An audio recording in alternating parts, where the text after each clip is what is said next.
Uma alegria muito grande estar podendo manifestar aqui a palavra hoje da igreja de Pérgamo, a terceira igreja. Nós falamos sobre Éfeso, a igreja de Éfeso, a igreja do amor, a igreja apostólica, a primeira fase da igreja.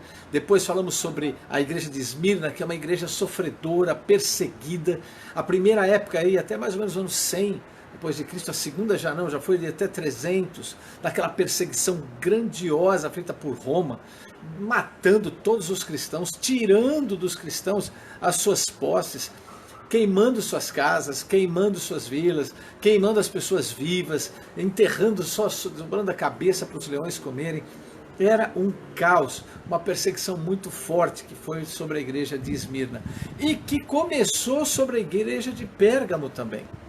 Pérgamo, que quer dizer exaltada, uma cidade que fica bem no alto, uma cidade assim, muito visitada naquela época por aqueles que eram adoradores a vários deuses. Para você ter uma ideia, tem vários templos lá, templos para vários deuses.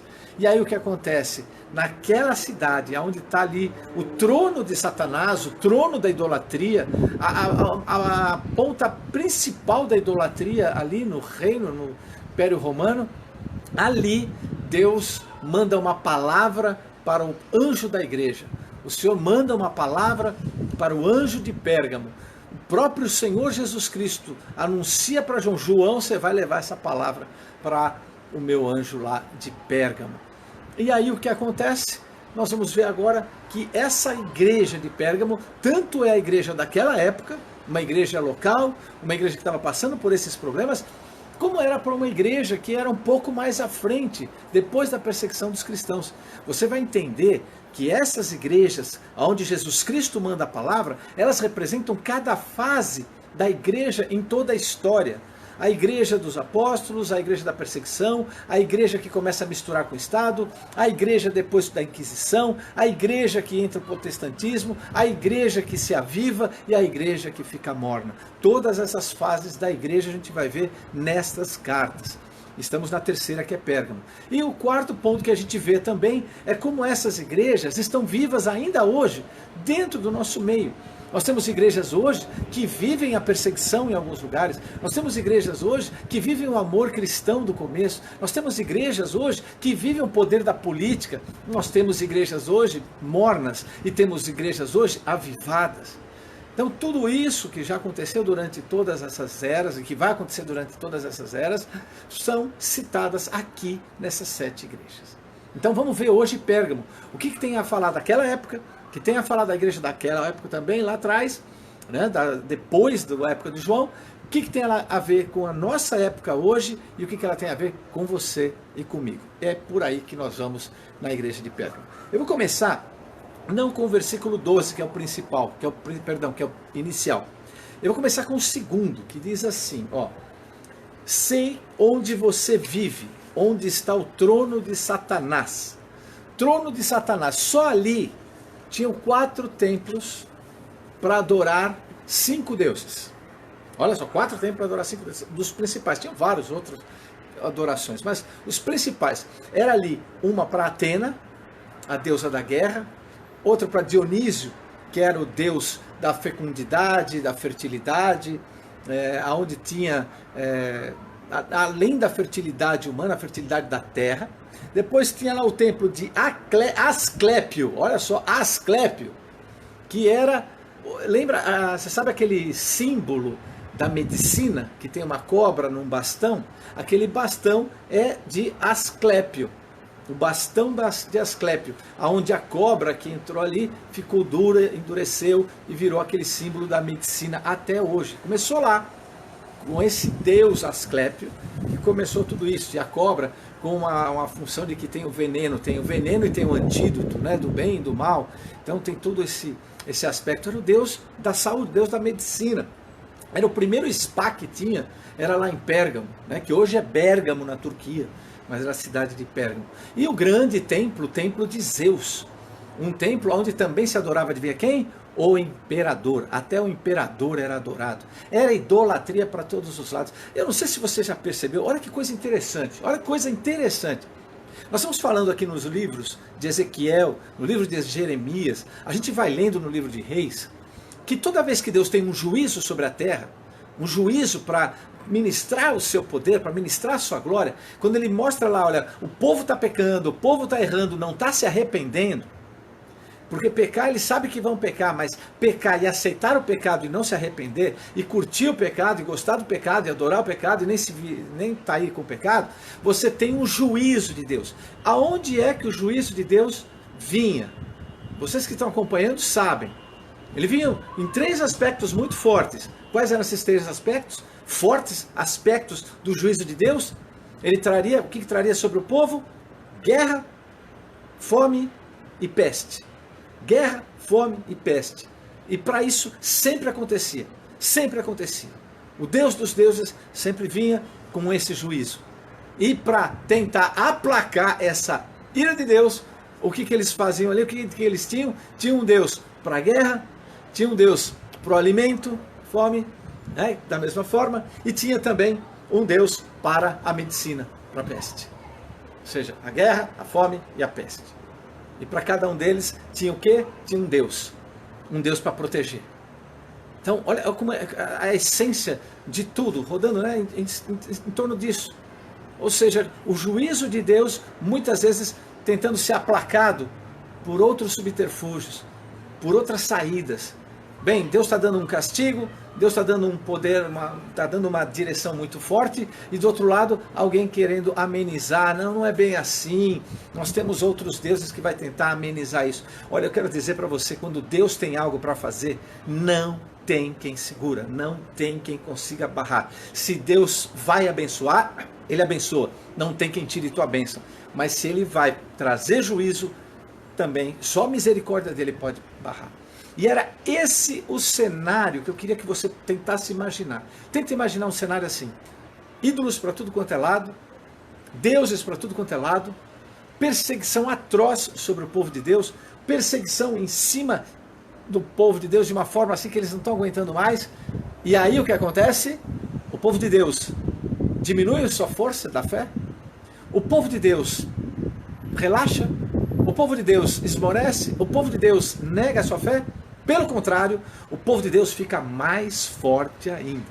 O povo de Deus perseguido se torna uma igreja imbatível. Ninguém consegue segurar, ninguém consegue impedir. Ela começa a crescer e mais forte. As pessoas não estão nem aí se manda para a morte, as pessoas não estão nem aí se mata, se não mata. Eles estão o seguinte: vou ser fiel até a morte.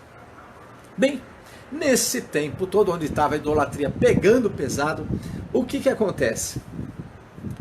O povo de Deus ali começa a crescer tanto que chega até o nível do imperador. A mãe do imperador se converte. A mãe de Constantino se converte. E ao se converter, começa a falar para Constantino sobre Cristo. Constantino, segundo a história, diz que ele ouviu e que ele teve uma visão. Ele estava numa guerra muito difícil e ele teve uma visão de uma cruz. E que era Cristo dizendo que se ele tivesse aquela cruz, ninguém poderia impedi-lo de ganhar. E aí ele fez a cruz, colocou a cruz à frente, e com aquela cruz ele venceu. E a partir dali ele dizem alguns historiadores, que ele se converteu, e a partir dali converteu-se todo o império. Como que se converteu? Não se converteu. Ele determinou que a partir daquele momento todo o império seria cristão. Então quem era cristão ficou mais tranquilo, porque não seria perseguido, mas quem não era cristão tinha que se tornar cristão. Então muitas falsas doutrinas começaram a surgir. Eu creio que até a estratégia de Satanás, ali naquele momento, quando ele percebeu que na batida, na pressão não ia conseguir nada, ele começou a aliviar. Foi aliviado para os cristãos, foi mais tranquilo, começaram a se fazer parcerias, a igreja com o Estado. A parceria não foi tão boa assim, não foi tão cristã assim, porque a moeda do imperador, de um lado tinha a palavra Cristo, e do outro lado tinha o deus Apolo, o deus do sol. Então, ali não houve uma conversão, houve uma acomodação da igreja. Uma acomodação onde vamos relevar Vamos levar com a barriga, vamos levar de qualquer jeito. Agora está ficando mais, agora tá mais tranquilo. Eu não preciso me esconder para pregar, eu não sou mais perseguido para pregar. Eu já tenho amigo que eu não tinha amigos antes, agora eu tenho amigos muito bons, amigos da alta sociedade, amigos que, olha, tá maravilhoso aqui esses amigos, né? E olha só o que diz capítulo 2, versículo 14 e 15, diz assim: no entanto, tenho contra você algumas coisas. Você tem aí pessoas que se apegam aos ensinos de Balaão, que ensinou Balaque a armar ciladas contra os israelitas. Balaão foi contratado pelos inimigos de Israel para profetizar contra Israel. Só que ele não conseguia profetizar, porque Deus chegava para ele e falava: não, você não vai profetizar contra. E aí ele abençoava.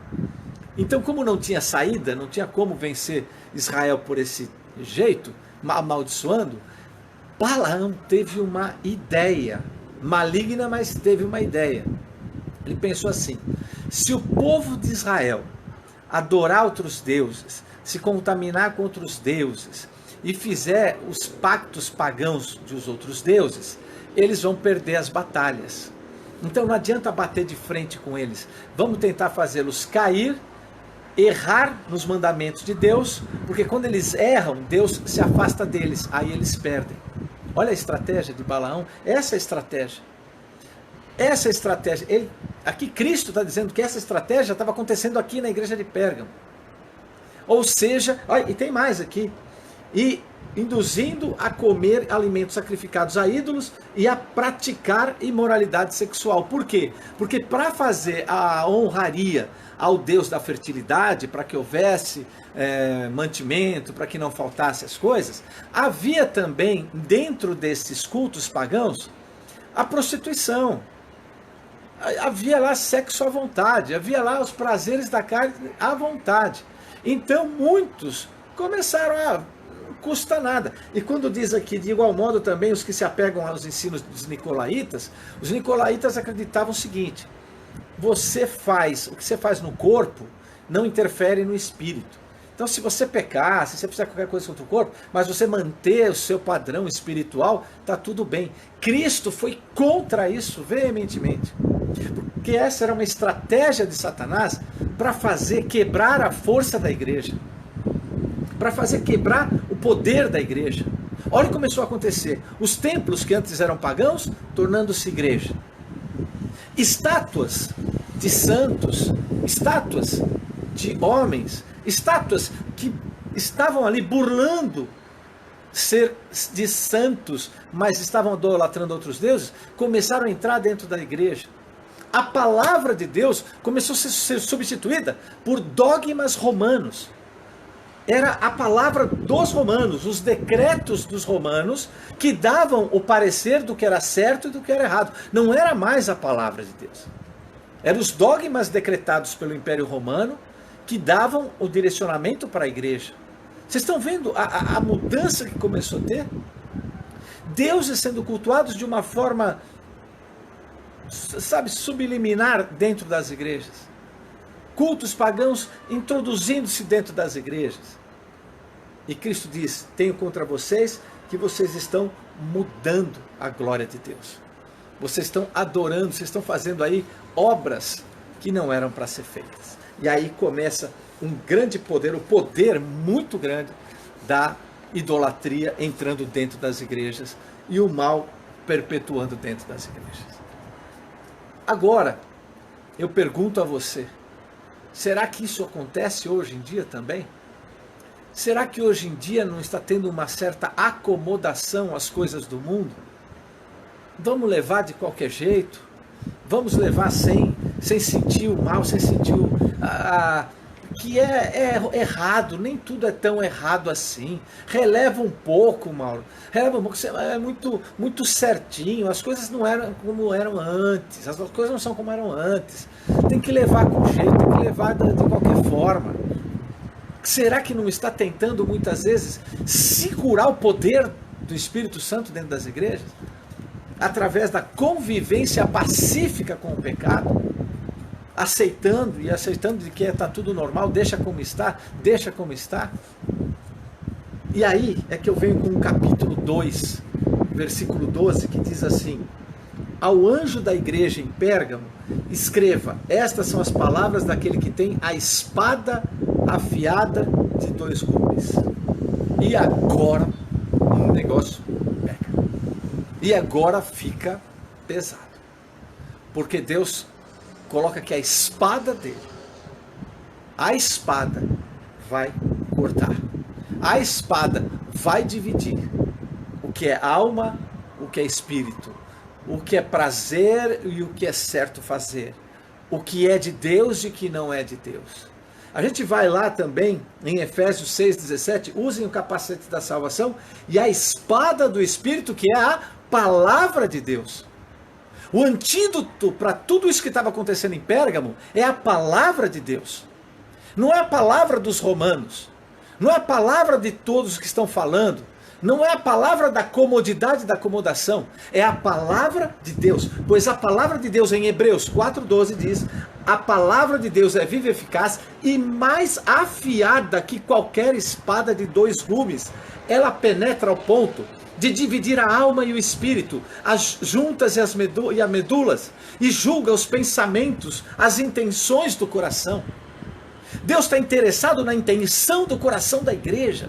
Deus está interessado em saber o que está dentro do coração. Qual é a vontade do coração? A minha vontade é o prazer do mundo. A minha vontade é o prazer de Cristo. A minha vontade é servir ao mundo. A minha vontade é servir a Cristo. Qual é a transformação que a palavra está fazendo na sua e na minha vida? É isso que nós temos que buscar no Senhor. Qual é essa penetração da palavra dentro de nós? Qual é o tempo que eu estou dedicando para que essa espada entre dentro de mim? Que essa espada divida dentro de mim o que é certo, o que é errado? Uma espada que ao invés de matar, ela cura. Uma espada, em vez de acomodar as coisas, ela separa. Ela divide o certo, o errado, o bom, o ruim.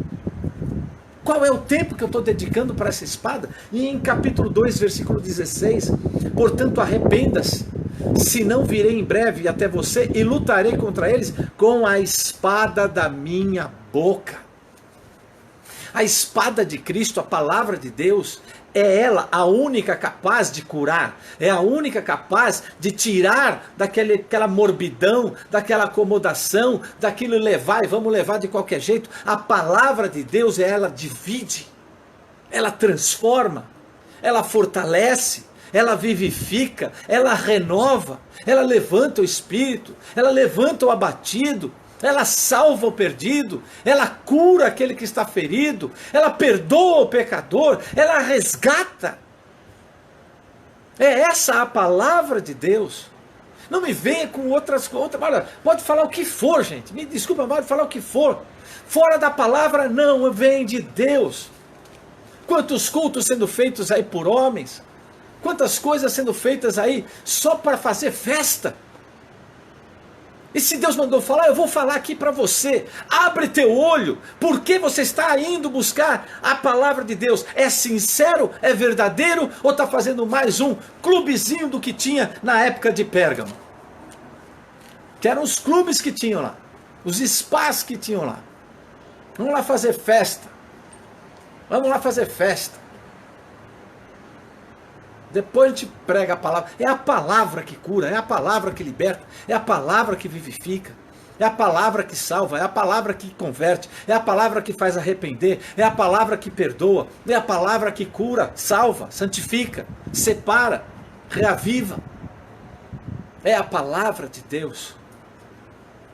É ela que faz um pecador ser levantado.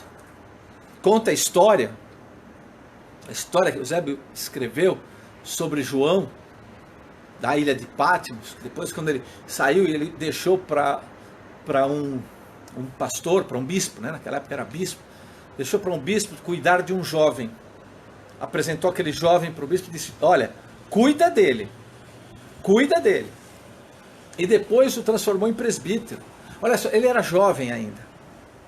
Ele jovem começou a ter responsabilidades dentro da igreja, começou a ter que cuidar de vidas, começou a ter que cuidar de várias coisas, começou a ter amizades não muito boas, começou a se perverter, começou a ir para baladas daquela época, começou a se desviar, e depois, não se sentindo mais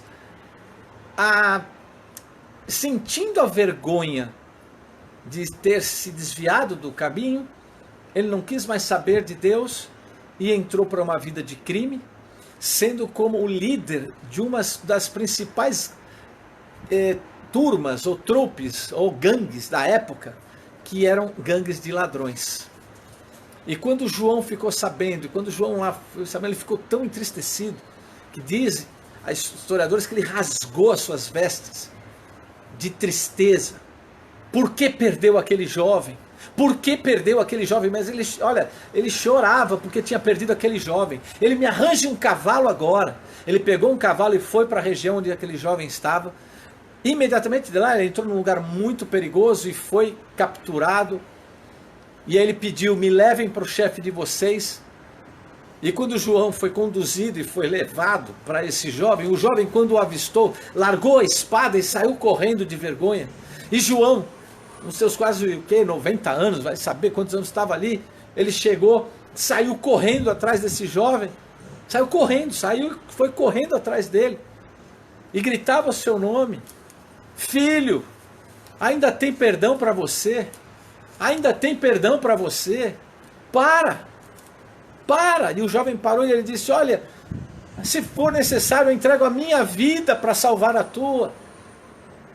Cristo tem perdão para você. Naquela hora, aquele jovem, no meio de todo o pecado, no meio dos crimes que cometera, ele vai para João, abraça João e chora que nem uma criança. E ali recebe o perdão. Porque a palavra de Deus leva ao perdão.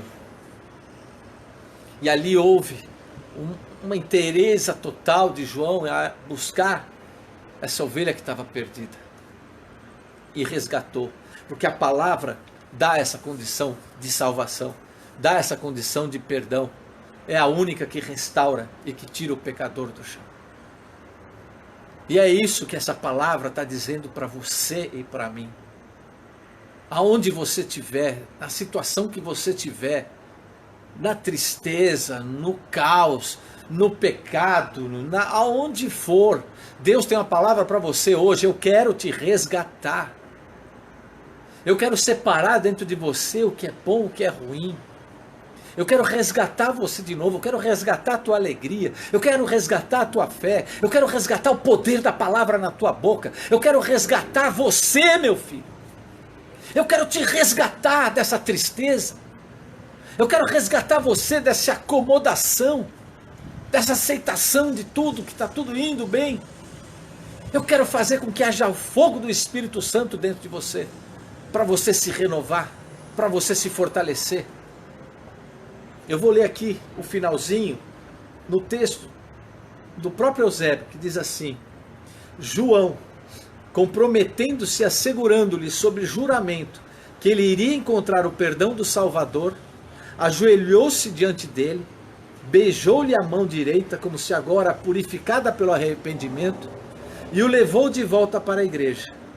E, intercedendo por ele em orações abundantes, e lutando junto com ele em jejuns contínuos, e fazendo à sua mente várias declarações, ele não se afastou, como se costuma dizer, até reintegrá-lo à igreja, provendo um grande exemplo de verdadeiro arrependimento e uma grande prova de regeneração, um troféu visível de ressurreição.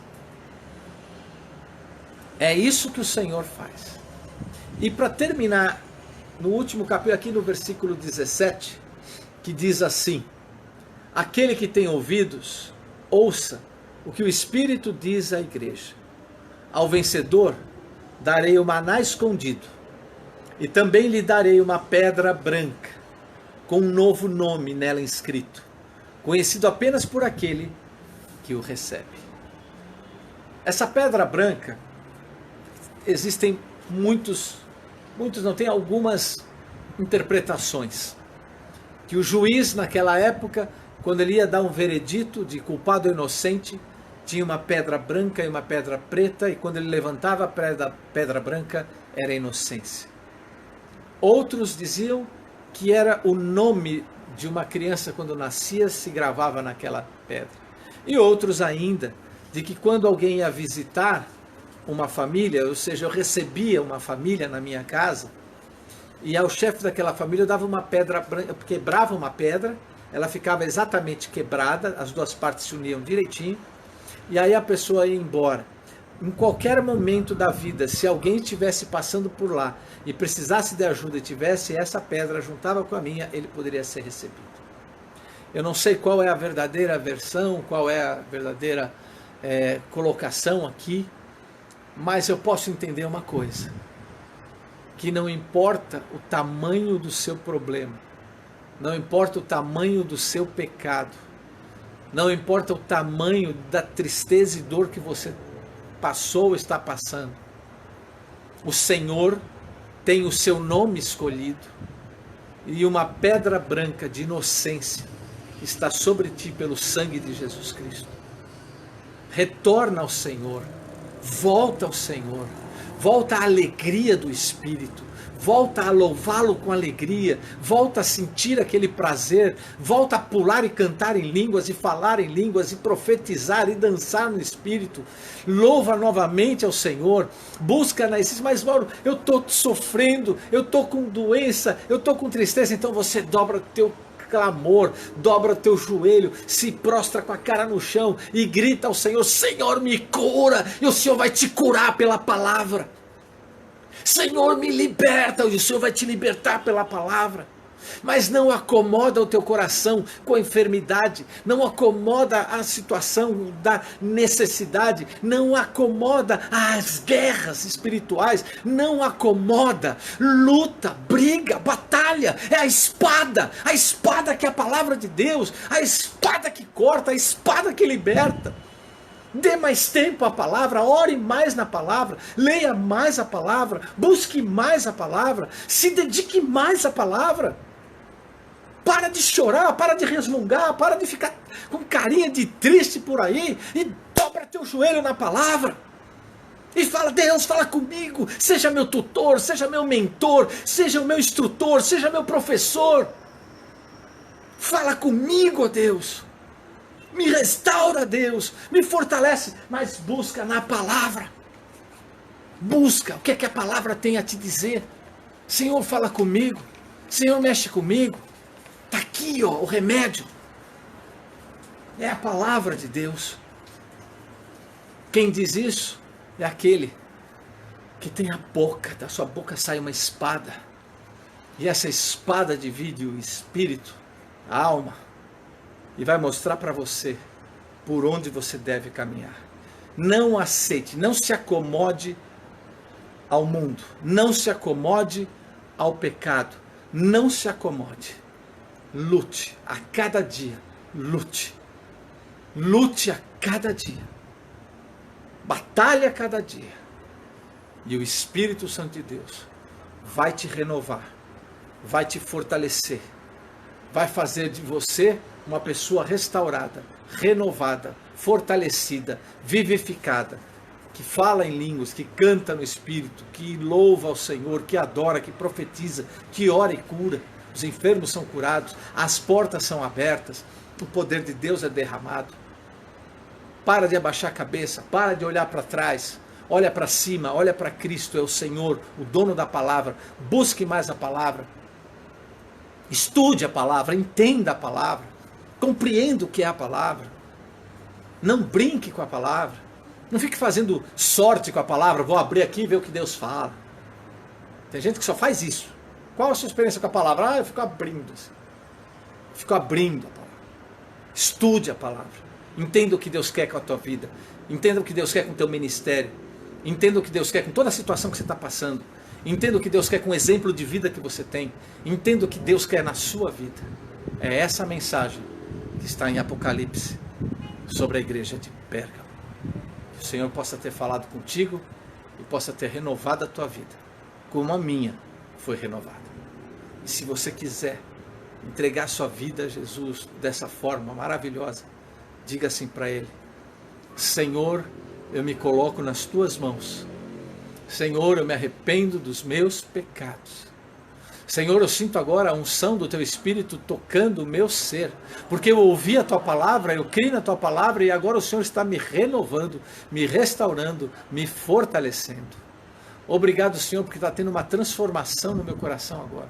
Obrigado, Senhor, porque agora essa pedra branca tem o meu nome ali escrito. Inocente, Senhor, eu estou inocentado pelo poder de Jesus Cristo, pelo sangue do Cordeiro. Obrigado, Senhor, porque a Tua palavra me protege, me guarda. Obrigado porque a Tua palavra me fortalece, me renova. Obrigado porque a Tua palavra me exorta, me ensina, me corrige. Obrigado porque a Tua palavra me perdoa, me santifica, me justifica. Obrigado, Senhor, pela Tua palavra. É o que eu agradeço em nome de Jesus.